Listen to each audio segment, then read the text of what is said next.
Hi there, everyone. Welcome to A Slice of Life with Kellie and Jon. And today our guest is Ruth Levin. Nice to meet you, Ruth, and welcome to A Slice of Life.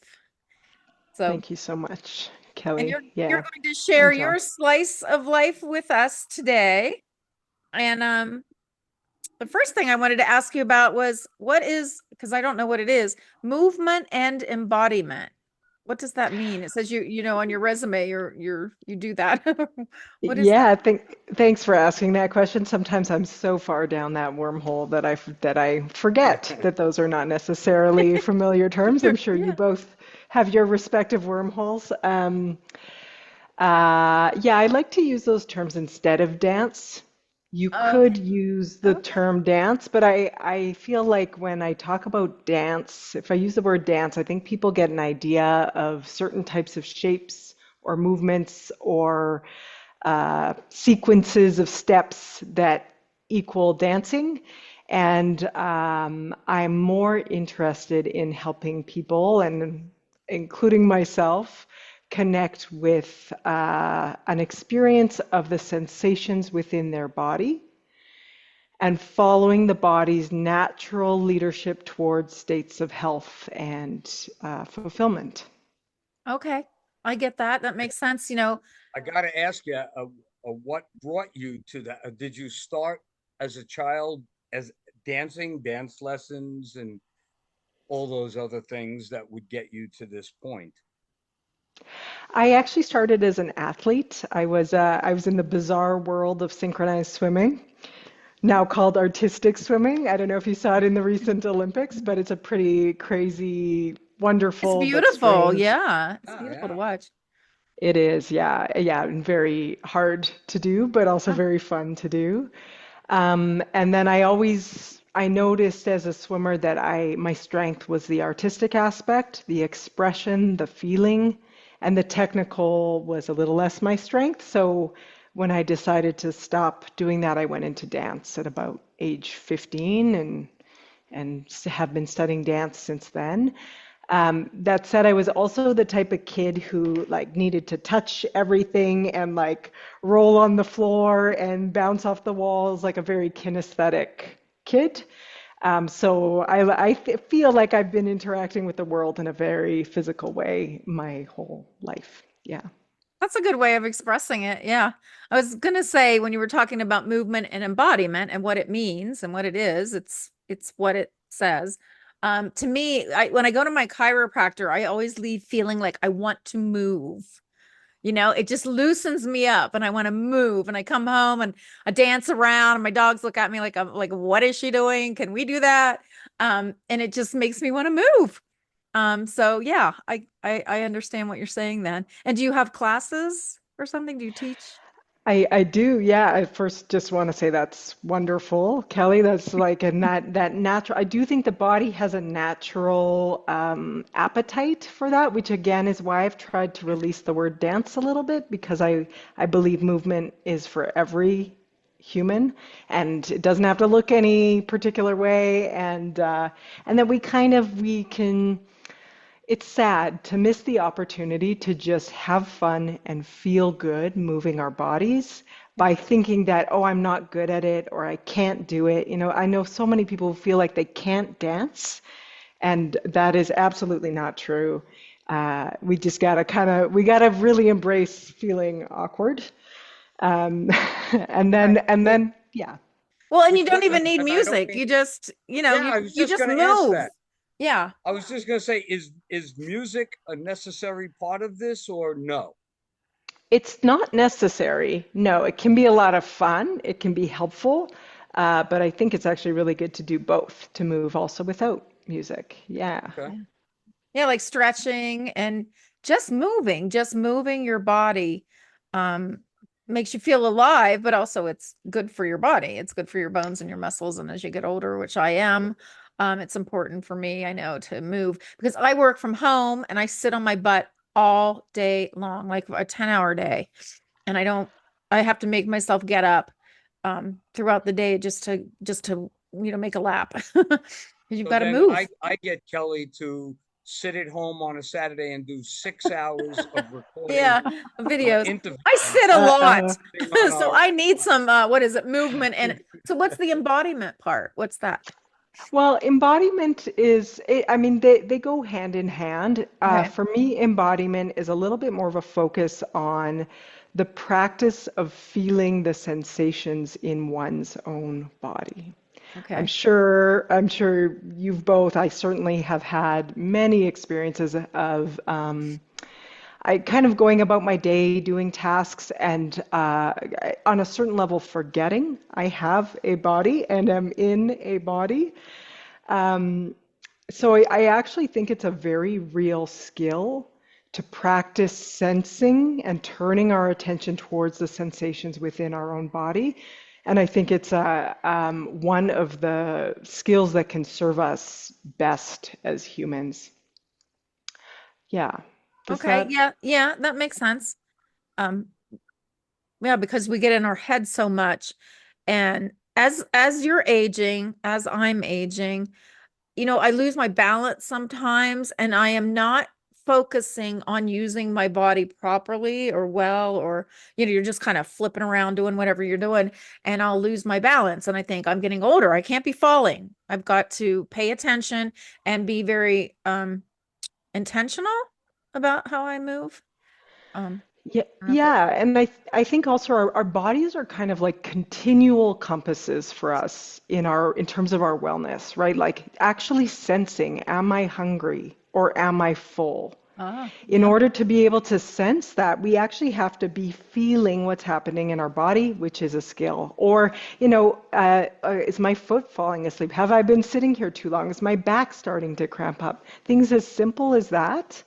And then I think it can even be as subtle as, am I going through my day and is there a kind of a heavy feeling of sadness present in my heart that maybe I'm ignoring? And the more I'm in my body, the more I actually feel my feelings, and my feelings point me towards choices that I need to make for my own well-being as well. So, for example, if I'm feeling sadness in my heart, why is that there? right.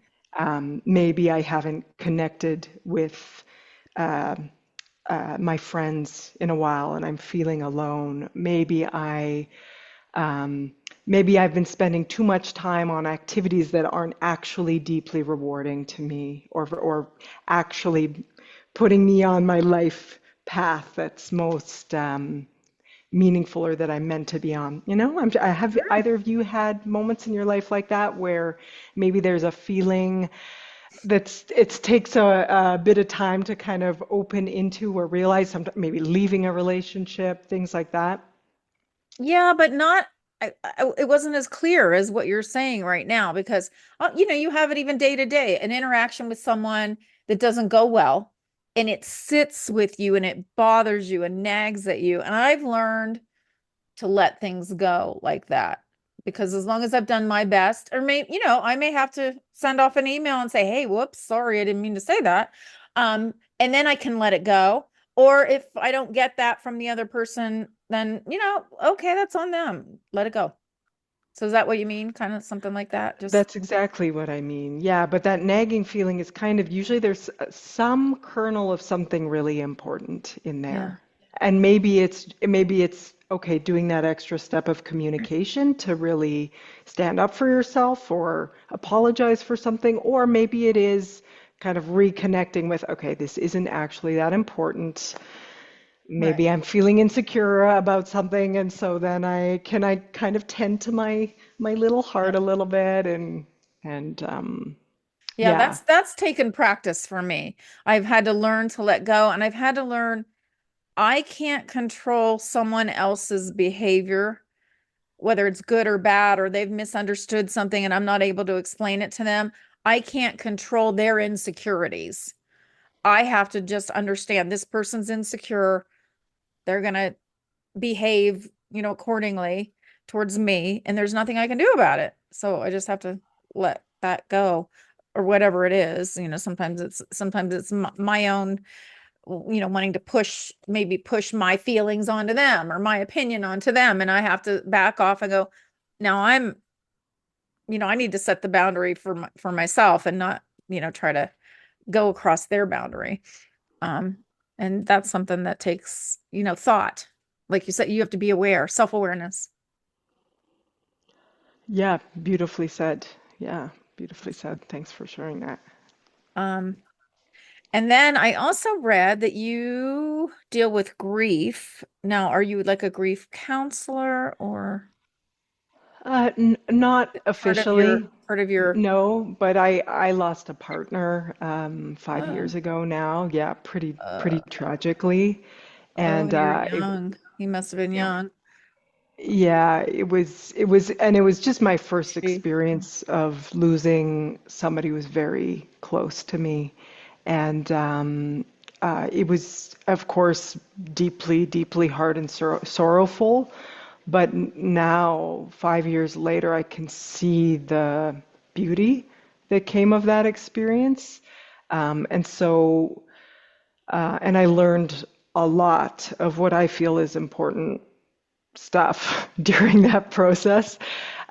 So I make it a point of mine to just communicate and share about that as much as possible, because I feel like it's something all of us will face if we haven't already. And I think there's a potential for it to improve our lives rather than the opposite. You feel that it's important that people learn to value the grief in their lives? Yeah, I absolutely They could do. learn from that. They could better themselves from that. Yeah, absolutely. For me, when my partner died, there was a really interesting process of, at first, I mean, certainly shock, just layers and layers of shock, but really a feeling of kind of a loss of part of myself, like a whole aspect of my world just gone. And and a kind of like a numbing too. My whole system felt numbed for quite a while, and what it took to regain a sense of aliveness was a willingness to feel that which I absolutely did not want to feel, right? To really face into the fact that this human who I loved immensely and was immensely intertwined into my life was gone forever in a certain sense. We're not Now, taught yeah, that. We're not taught how to deal with that at any age until it actually happens to us.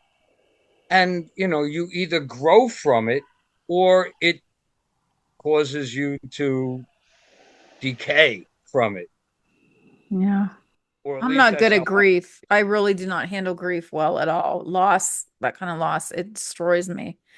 I mean, I go on, I overcome it eventually, but it just destroys me. I hate that kind of loss.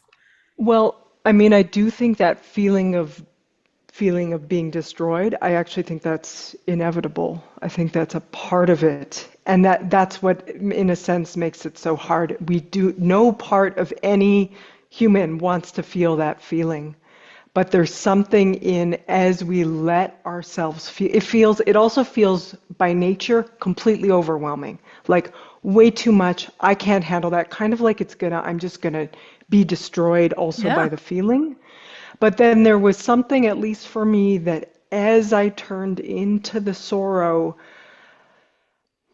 a few things.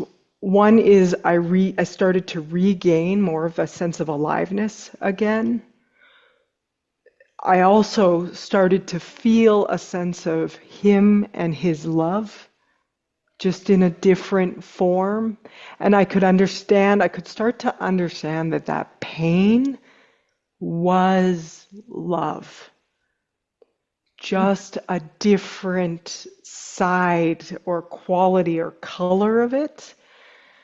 Um, and that it reinforced my appreciation of life. I now have a much more true sense of how delicate this whole thing is. How Hmm. did you combine that grief with your your movement, your dancing, your putting Ah, those or having those two things intertwined? Yeah, thanks for asking that. I at first I couldn't dance.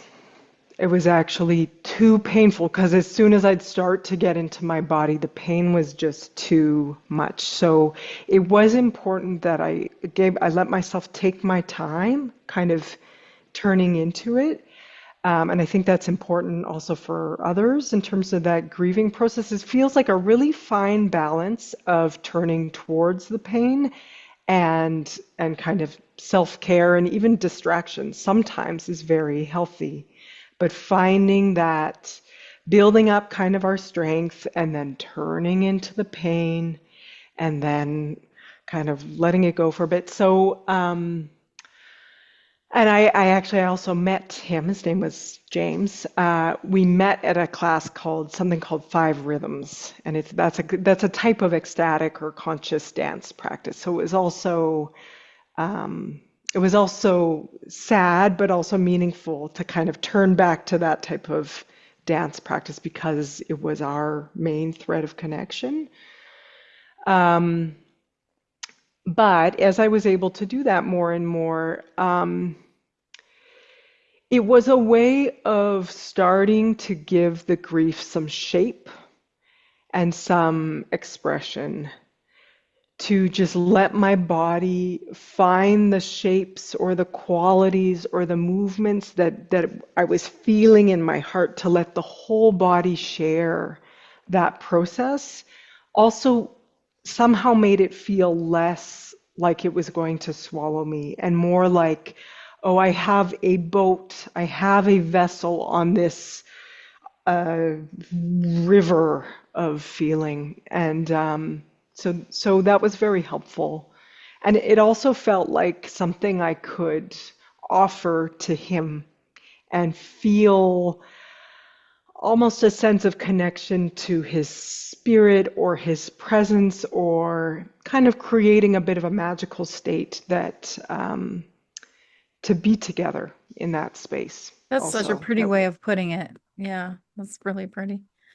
Um, well, and if you believe, I mean, are humans, and maybe as we've come to learn animals too, or sentient beings, it's so magical and beautiful what we have and the feelings and the consciousness. And I've been studying up a lot on AI, artificial intelligence, and um what the possibilities of it, and how people are saying that it's really scary and then robots will take over, and, or will become part robot or whatever. And I saw this podcast with this guy who was saying, yeah, he goes, that's part of evolution, is us becoming more mechanical. He goes, we already use mechanical things, and we have artificial hips now and knees, and so it's just improving on who we are, what we are. I mean, I don't know if I'll be around to see it happen, but I would like to see where it goes and what happens. But there's so much that we can't explain about how the human works, the body, the mind, and how it's connected, and we're connected to the spiritual world. And um, if you so religions don't believe, you have a soul that never dies, and that's your energy. I mean, energy can't be destroyed. It can only change form. So your soul, your energy lives on forever. And so I always try to remember that and think that. And that's why, sometimes it's comforting to talk to the people that we've lost, because you want to feel like, well, maybe they're still here, their soul, they hear me or whatever. And that's a little bit of a comfort. I had a talk recently with a friend who told me that somebody we knew from the past died. And I'm like, if I had never known that, I would just believe because it's somebody I would have never seen again anyway. So I'd rather not know when people die, because I want to just think they're living forever. And they really are. Their soul lives on in the other world or whatever. But I just don't like people to go away. I don't like it. Or dogs. My worst grief has been from my dogs. I'm very Well, attached to because my dogs. dogs are better than Well, people are. And when you live with them Cats and day dogs. every day, like I don't live with anyone else, but I live with I've my lost dogs cats. every day. So they're such a big part of my life. And then, I had one get hit by a car. I was there, I saw it. I thought I was gonna die. I literally thought my heart was gonna stop. And I kept saying, I think I'm gonna die. And my friend kept calling me every day and texting me, like, are you? And I'm like, she thought I was gonna kill myself. And I'm like, no, I'm not gonna kill myself. I just think I'm not going to live through this. I just literally feel like my heart has ripped. I feel like it was a physical occurrence and my heart was damaged. It hurt so bad. I never felt pain like that over anything else. It was horrid. And it took me a very long time to get over that. I think I cried the most. And I don't want to take away from your interview, Ruth, but since we're talking about this, I have a different feeling than Kelly about what happens to us when we go. I sort of think we're like a battery. They make a battery, we're full of energy, we're all charged up, but eventually that It energy dies out. goes. And that's it. We're like a 9-volt battery at some point. See you later. But on the other hand,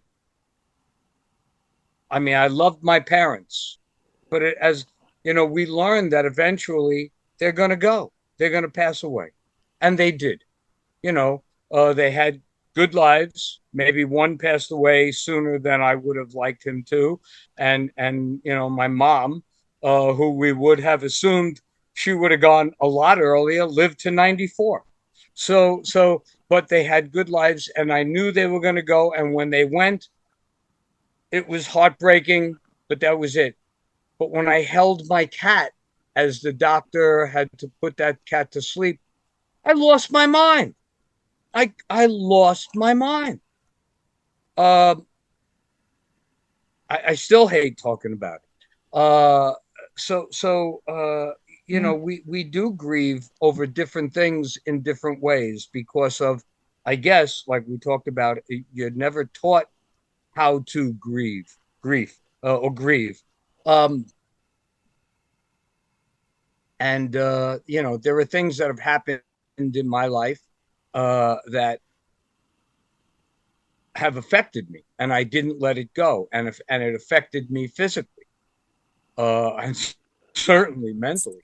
Uh, but if we want to survive, if we want to progress with our lives and not become stagnant and stay in that quagmire of pain, emotional pain, or certainly physical pain, which it could cause, we have to do something to keep ourselves going. Um, how did you use your dance and movement to stay healthy and happy after that? How did you move forward with that? Yeah, there's a couple things I'd love to comment on here. Train? I mean, do you give classes in this so that it helps other people get through this? I do, yeah. I teach a live class here in Edmonton, but which I love dancing live, but I also teach online. I do a kind of a weekly morning guided movement. We do 45 minutes of moving. It's a great way to start the day. So yeah, yeah, and if anybody's interested in that, they can reach out to me, or my website is embodiedinmotion.com. But yeah, it's and okay. So let me backtrack a little bit, and then I'll come back to that. But Right, yes. so I do really want to thank both of you for sharing about your experiences of loss. Is that a little furry friend Yeah, there? while John was talking, what she does is she sticks her nose up under my pant leg and it's wet and it tickles. And so I was kind of fighting with her to stop doing that because it's really irritating. So Well, yeah, this is yeah. Chloe. Oh my goodness, You can Chloe. you can have her. I literally would give her away. She's a puppy and she has like upturned my life. And my other dog doesn't like her either. So anywho, she'll get out of it. Sorry. No, she's beautiful. I really I feel like, yeah, in both of your sharings, animals have such pure hearts. They just have very pure hearts. And so that, Yep. in a sense, like with our family members, those relationships are complex. And I guess maybe also if we've seen somebody live their fullest life, that's, I feel a bit different about that than to kind of witness something tragic. Not that it's still definitely hard. Um, but just also hearing both of you talk about the immensity of the pain and how it kind of like and that was my experience as well. Like it was just beyond anything that I had ever conceived before. But there is something in that experience of just like being stretched or torn open so much that does allow our sense, or allowed my sense of who and even what I am, what it is to be a human being, to change. Um, and I want to plug, in a sense, the pain, because I do think the natural reaction of a situation like this is to want to just like turn away, shove it in a closet, like that is, and that's natural. But there is wisdom in that pain. There is very real, important wisdom. And I actually feel like a lot of the poor trajectories, for lack of a better word, that we as humans are taking on our planet is partially because of unfelt grief. Because as we feel that pain, the a more real, immediate sense of the preciousness of life is inevitable. And I'm not going to make a choice to, this is kind of basic, maybe silly example, but pollute the environment and the world around me, or kind of maybe dump something off on a neighbor if I have a more immediate sense of the preciousness of life. So just want to like give a big, I think that's part of what we all need to practice, is turning into that pain. That said, so this is kind of full circle to how the movement work helps. I think one of the dangerous things that happens with emotional pain is that we get a story about it in our heads. The voices that form in connection to the pain, and that is, and then we can kind of loop around in the stories in our head rather than actually just feeling the feeling. And because dance is a practice of, yeah, thoughts come and they go, but it's about letting thoughts just move through the system and not getting kind of attached or identifying with them, and instead just coming back to sensing and feeling. Sensing and feeling. So really coming into the present moment through that practice of sensing and feeling. And then the feeling can happen, like it can be overwhelming, and then it changes on its own. It transforms on its own if and when I don't get caught in a story about it. So for example, with the case of my former partner dying, it's if I went into the story of oh, it's so tragic, or why didn't I do something different, or like I wish I had just, I mean, some of that it's okay to go through it, but if I noticed myself looping around on thought patterns again and again, if I could release that and just come back to feeling and letting it move in my body, that's where it actually had space to be felt and then change on its own. I don't know if that makes sense. It's like Yeah, sometimes yeah, it's hard to because I've talk seen about I've these seen things. some people hold on to grief and blame themselves and just never, even a divorce, like not necessarily a death, but a divorce is a form of a death, and they Yeah. just never let it go. Um, Blaming themselves or blaming the other person, and that doesn't do any good. I mean, if you were with someone for a time, you had a good time, you know, were together, and there's a reason. and remember the good. Real quick, I went through an illness, I don't know, 25 years ago, and I thought I was dying. So I contacted my ex-husband. And and when I contacted him, he goes, I thought you hated me. And I was like, no, I only remember the good. I just want you to know you were my hero at the time. And I remember the good. And it was really healing, I think, for him too, because I think all these years whatever, felt bad, felt guilty because he was young and immature. And so was I. And we were both hot-headed. So we butted heads a lot. But anyway, it was yeah, I think there is a grief process through and that kind of loss, any kind of even, losing a job. Some people never get like that company just did me wrong and like get over it and move on. You just have to life changes and you have to go with the changes. For me, I think I'm good at that because I feel like it's a new life. I feel like I've lived like 30 lives in my lifetime because a new relationship is a new lifetime. A new job is a new lifetime. A new place to live is a new lifetime because it's all new. It's a rebirth. And I think if people embrace that a little more, they would get more out of life. That's just how my philosophy, how I've always been is, embrace Yeah, well, change. I'm Sometimes it tired of being hurts. reborn. I'm Huh? tired of being reborn. I'd like to You're find tired of one it. thing and just You're perfect it good. and You're good go now. on. Yeah. Um, If you could gift one superpower to the world, to all of humanity, what would it be, Ruth?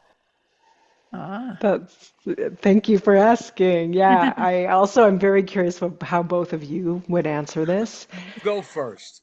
Yeah, okay. I I think for me it would be greater capacity to be with whatever is presenting, in particular hard feeling. I think yeah, if every human could really uh, develop or have the capacity to breathe into that feeling, to value it. That's the other thing. I feel like we still think that like hard feeling is bad, and it is not. It is valuable, and it has valuable lessons for us. It doesn't What do you mean we mean want to by stay. hard feeling? What do you mean by hard feeling? Yeah, pain, sorrow, anger, resentment, guilt, all of these, there's important information in them. And again, I think if we can kind of let go of some of the thinking and breathe into the feeling, that's a natural process of transformation that occurs. We don't actually have to do anything. If we just let ourselves feel it fully, we naturally transform. So I think the world would be a very different place if Hmm. more of us had more capacity to do that. Yeah. What about you two? That is such a hard question. What about you, Not John? for me. Not for What me. what, what would you say? What would my gift be to the planet, to all of humanity?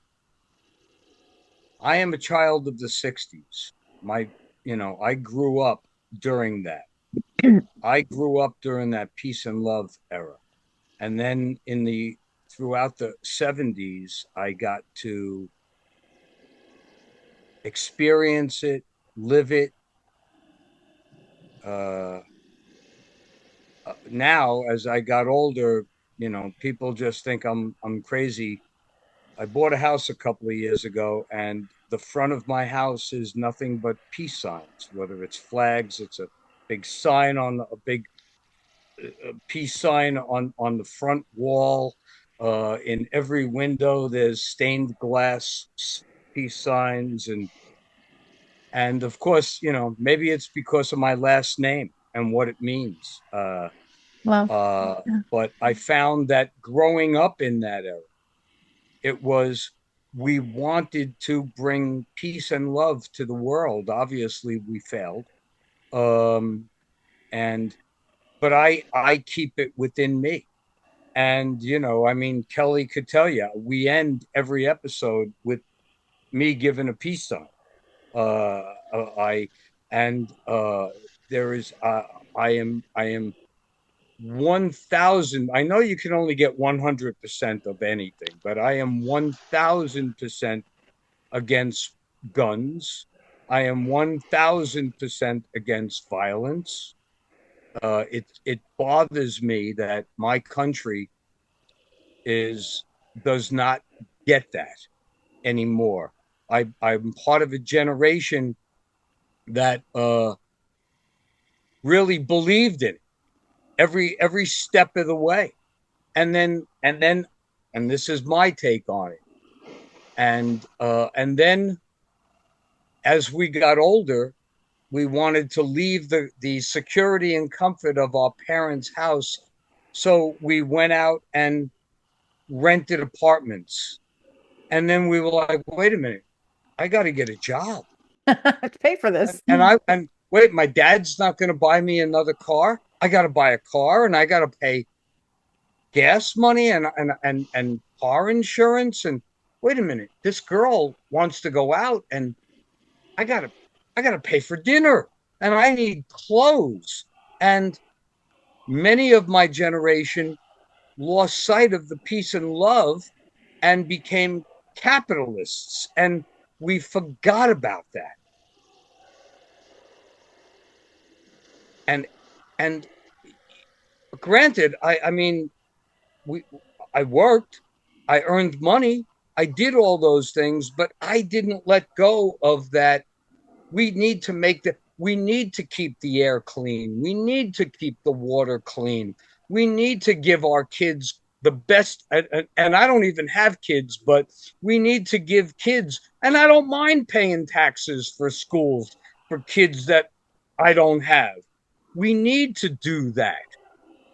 We And then somewhere along the line, a percentage of my generation didn't buy into it anymore. Uh, and it grieves me on top of the normal grief of other things that happen in our life.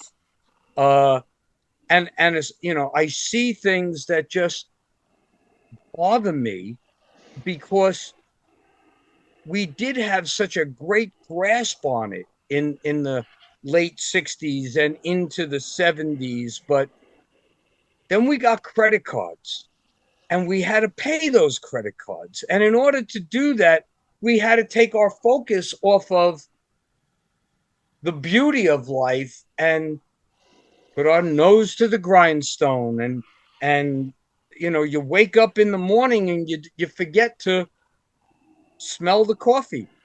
And you walk outside to get in your car to go to work, but you forget to smell the roses. And I hate using these cliches, but the majority of my generation. And then, of course, they had kids, and those kids grew up seeing the darker side of life. And, you know, my generation wanted to end civil strife, racial strife, all of that. Well, show me that today. Show me what happened to it today. And Mm. it's almost like not just my country, but so many other countries. Uh, they they just don't give a damn about their fellow human being because they don't care about the other human being. I got bills to pay. I have kids I got to worry about. I got to, and then kids. When I went to school, we did not have metal detectors to walk through. We did not have police walking in our halls. We walked, as I remember being 7 years old and walking 4 blocks to school and coming home from school and going outside and playing with my friends. And the streets were filled with kids Yeah. playing in the street, playing stickball, playing football, playing bottle caps. I don't know if you would even know what that was. Bottle caps on the streets, and playing tag and hide and seek, and getting in our bikes and riding to the playground. You don't see that anymore. You don't see kids playing with each other. There is no interpersonal relationships. And that's what's happening to not just my country, but I believe around the world. So that's what bothers me. And I'm Mhm. sorry to take that away from your interview, but you asked. Yeah, no, it's Oh, a very important conversation. What would you, what would you gift humanity to help with that? an asteroid. And so we can start all over. And So good. whatever's next will do a better job than we did. And it's funny that Kellie, you were talking about earlier. Ruth, I don't know. I'm an author. I write books, and in the back of my mind, maybe it's coming a bit forward now to my frontal lobe. But Kellie, you were talking about how evolution says that maybe we should be, or we will become part robots.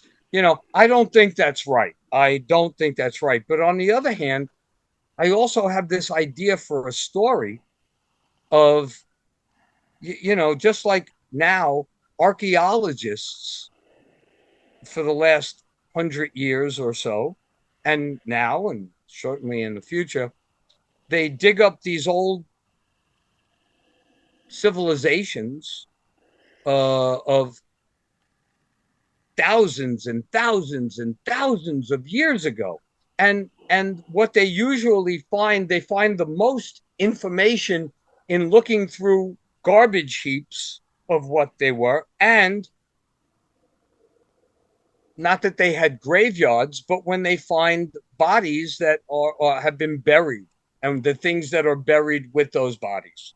So I have this idea of thousands of years from now, after we've either blown ourselves to bits or hopefully the asteroid, and we're no longer here. Humans are no longer here, and something comes along and finds Earth, and they dig up one of our cemeteries, of which we have multitude. And of course, they find these boxes, should they still be there, filled with dust that used to be us, but fake teeth, fake noses, fake chins, two plastic Balloons.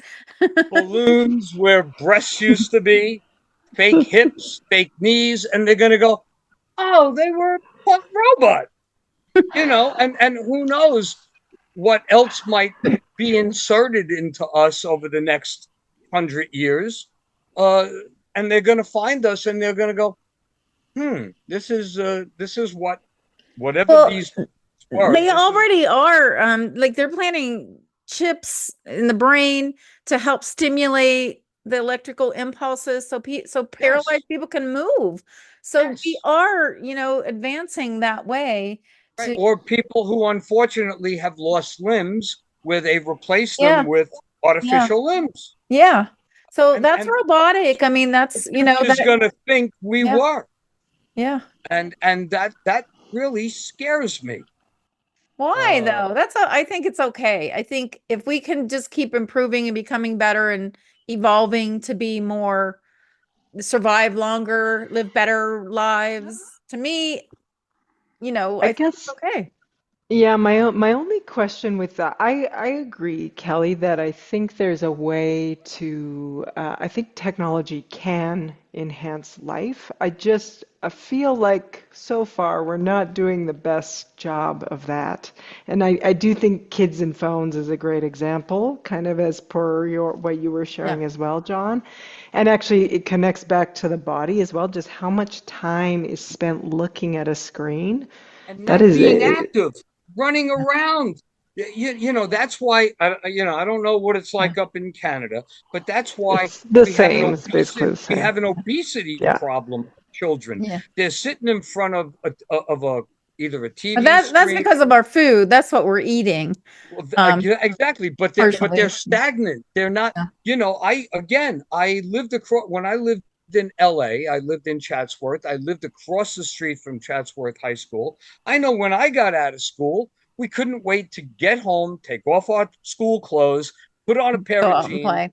and Yeah. get a football and go play with our friends. I would watch these kids walk to school in the morning, Yeah. texting. But that's up to parents to take it away. I mean, that's a parental thing. That's not the technology's fault. Technology, as it continues to Well, advance, we will use it, and we can use it to our benefit or we can use it to our detriment. But we have Right. to regulate how we use it, just like everything else that's come along.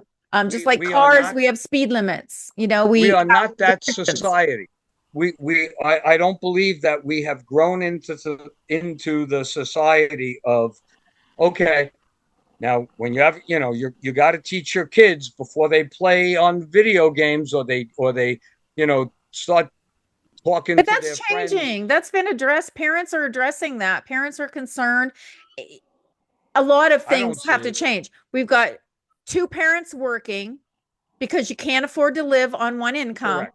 So Right. it's it's true. all tied together, and it's all tied to, not having one parent in the home, um, not having, the supervision of, and the education system's kind of failing us too. We're not spending the Big money on time in education. America.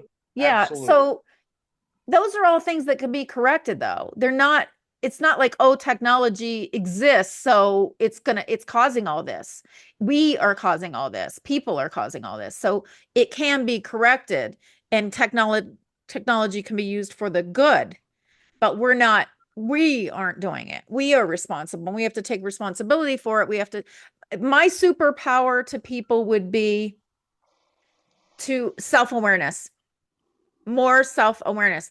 People are not self-aware. They're superficial, which is kind of what you were leading to, Jon. We've become a very superficial society and selfish, and we are not self-aware of we just want things. We just want this, want that. And I'm watching my puppy and my older dog fight. Like, if she has the bone, she wants it. I have two identical bones. They're the exact same, but no, they want the same one. I gave them two Same one. food bowls. No, they eat out of the same food bowl. Like, just, I think humans we're so immature and we're so petty.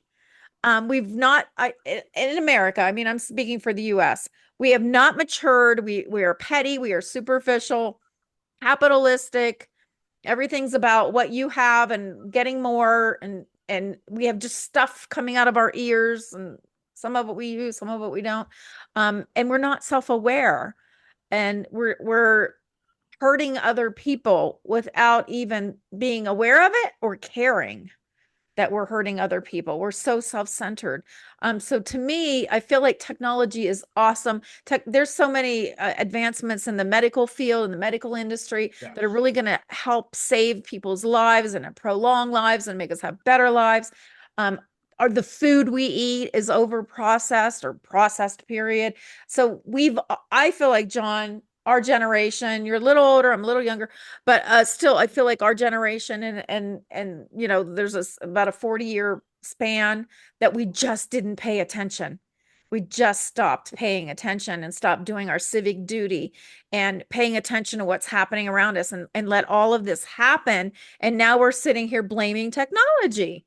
No, technology is a good thing. We're the problem. And I'll get off my soapbox That's now. that's absolutely true. I think these are topics that I think sometimes we're a little bit afraid to talk about, and obviously with you two, I know it's this is the time and place to do it, right? Can we talk about some of the harder stuff? But just from a heartfelt personal place, I think that is very enriching. And I actually think this, like, open conversation between people, is one of the things that can continue Yes. to move the world in the direction we all want it to go. So Yeah. Yeah. Yeah. Now yeah. we just Well, have to and get to the other 8.2 billion people on this planet, and we got it. but learning things like what you're teaching, that's important. And you're our fourth podcast today, and we were talking to someone else, and it's like, our job for each of us is to teach what we know, to help others, to help make the world a better place in whatever way we can. And you've had experiences that led you to what you're doing, and it's very valuable. It's very important. So I appreciate you explaining that because I really, I read movement and embodiment. I didn't know what it was, but now I have a better understanding and I will be more conscious of using my body and connecting with my mind. And that's important. That's very important. And especially I'm going to become a robot, Jon, and you're No, you're you're going to not. have to deal No, with you're it. not. No, you're not. You and I have too many similarities. But and let me ask you something, Ruth. Only because again, I'm an author. One of the other people that we talked to today puts books together. Have you ever thought about writing about what you do Yeah. and your experience and sharing it with the world? Yeah. Yeah, yeah, thank you. Thank you. And yeah, inspiring always to hear about other people who do this, who find ways of articulating your life experience or what's important to you. Yeah. So it's exciting to meet you and know that that's what you're up to. Um, yeah, I have, and it was actually an important part of my therapeutic or grief process was putting words also to the feeling. But then I put that away for a couple of years. So this will be a really good. You just gave me a little Yeah. poke Nudge. in the good direction. Yeah, yeah, I'd like to. And even preparing for this conversation, just recalling things that are important to me. So yeah, I think I'd like to do more of that. I think it's very worthy of a book. I do. I think it Mm. could Yeah, be helpful to people. absolutely. It could be comforting to people and a tool, one more tool to learn how to use what your gifts, your body and your mind, tie them together and learn to use it. And again, I will be more conscious of using my body, which I need to do more. I'll think of you. Well, yeah, yeah. Well, and let it be like, I think we all want to avoid adding something else to our to-do list. So like skip that. Skip. But it can be as much as just letting yourself take a breath and feel that breath. And how does that breath feel down your throat or in your lungs and in your belly? It can be as simple as that, or mid-email, can you feel your butt on the seat and your feet on the floor and your weight resting downward? So to also, um, uh, yeah, it can be so simple and really just along with everything else we are doing, so it doesn't have Yeah. to become another thing on the to-do list too. Yeah. Yeah, that's a good point because when I was younger, I didn't like going to the gym and working out. It was time consuming. You get all hot and sweaty, and I just didn't like it. I did advanced aerobics for a good time, and that I enjoyed that. But like working out, lifting weights, and all that. So what I would do is I would use my body, my muscles, intentionally carrying my groceries, going up the steps, being aware of pushing my body and everything I did, vacuuming the floor, just every movement I made. And I have lost that as I've gotten older. I've found myself like saving my energy and not using it. And now I'm wondering, Jon, is my battery running out? Oh, maybe I better not use up all my Well, energy. all of our batteries are running out, but There's but there is there's some nothing. like renewing too as Yes, we expend exactly. energy. That's what I was going to say. Yeah. Recharge. It's like your phone. You have a battery in your phone, but every night you plug it in and you recharge it. I gotta plug Mhm. in. You got to plug in. Okay. Okay. Just this also, I just talking about. I love that you kind of worked your workouts into your day, but I think also this is also why I don't love the gym because. To me, it feels too limited. Like, I don't only want to move my arm like this. Thank you. I'd like to move it in all different Yeah. directions. Right. But the other thing is pleasure. The body naturally has a sense and can move us towards pleasure. And pleasure is also one of those things that feeds the battery, and we can find more pleasure always. Sitting here. Okay, okay. Relax my diaphragm a little bit. Oh, that feels better. Oh, a bit of a deeper breath. Oh, that feels better. So even letting go also of the idea of like maybe needing to work out or like and instead feeling for pleasure. That's a lot of what I seek to direct people towards in our movement classes is what feels good actually. And uh, and that's actually a very reliable compass towards health and well-being. And even, like, because there are paths of pleasure, think of addiction or things like that, that are maybe not as good or unhealthy. But if we're really paying attention, that actually does stop feeling good down the road. But it takes that Right. we need to practice paying attention. And then, there's other things involved with addiction. But in general, the body's a very reliable compass towards health. And I think feeling for that sense of pleasure or wholeness or satisfaction, even as we go about our days, is a great, Right. simple tool to be renewing that battery and building self-awareness too, because it will also inevitably connect us more with our feeling selves. Yeah, I like that. I like that. I'm going to do it more. And like I said, I'll be thinking of you, Ruth, because Mhm. I don't do it enough. But yeah, it's just a matter of like I'm just sitting here stretching my arms and that felt good. Do more of Exactly. that. Yeah, just Yeah. little, moving my hands, stretching. Yeah. Yep. Yeah. Yep. Well, we've Awesome. been, yeah, because we've been sitting on these seats for literally 5.5 hours now, Yeah, we have. doing interviews all day so that we could have these do along, we then put them out one a week. Yeah. And so, yeah, um, well, there you go. So thank you. And you know what I'd like, if it's okay with you, is down the line, 3, 4, 5, 6 months from now, I'm sure things are going to be going on for you. Maybe you'll consider writing a book. I'd be happy to talk you through that process. Trust me, how crazy it is. But it's when you do it, it's rewarding while you're doing it and rewarding when it's done. It's even more rewarding when it's Yeah. done. And when other people read what you do and appreciate it, that feeling is it can't be matched at all. Yeah. So Mm. Yeah, that's you your continue. gift. Yeah, You're doing your that's part. my gift to you.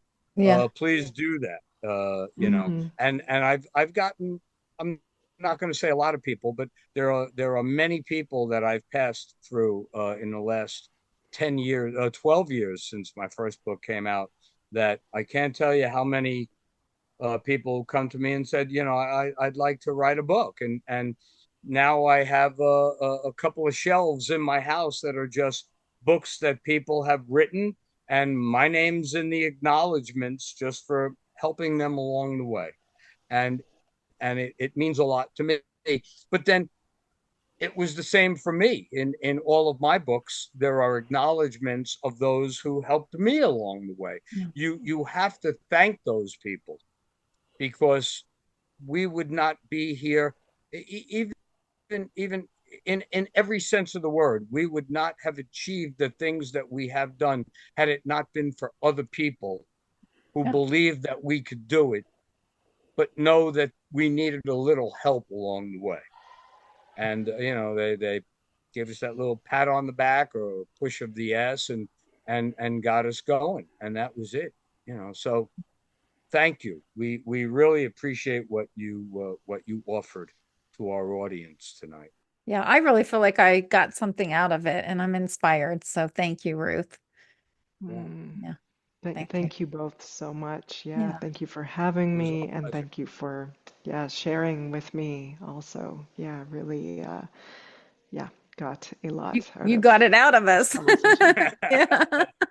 I've known Kellie for years, and she never got. I'm sure she's hearing stuff from me tonight that Yeah. she has Yeah. never heard.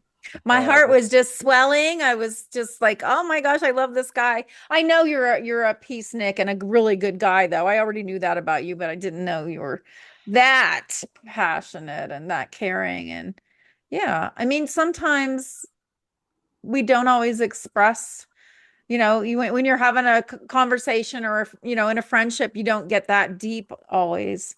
And I think we probably should do more of that too. We should share our feelings with people more. we And absolutely should do more of that. But, you know, I don't know. People just don't want to open up to others.